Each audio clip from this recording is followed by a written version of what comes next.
আসসালামু আলাইকুম। মনে করেন একটা মরুভূমির ভেতর দিয়ে আপনাকে পুরো একদিন হেঁটে যেতে হবে অ্যান্ড আপনার কাছে ওই সময় এক টুকরো ডায়মন্ড আছে আর এক বোতল পানি আছে। শর্ত হলো সেই ডায়মন্ড অথবা এই পানির বোতলের যে কোনো একটা আপনাকে নিতে হবে। দুটো আপনি একসাথে নিতে পারবেন না।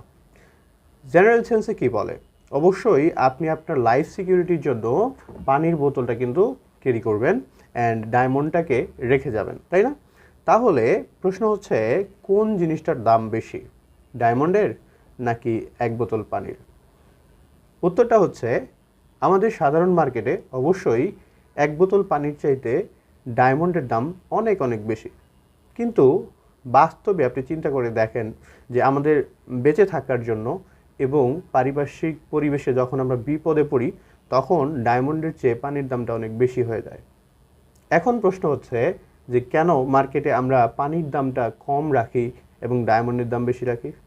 এর উত্তর হচ্ছে, ডায়মন্ড হচ্ছে স্কার্স বা দুর্লভ, আর পানি চাইলেই যখন তখন আমরা এটাকে নিতে পারি। একইভাবে প্রত্যেকটা সম্পর্কের ক্ষেত্রে নিজেকে যত বেশি অ্যাভেলেবল করবেন আপনার ভ্যালুয়েশন ততটাই কমে যাবে।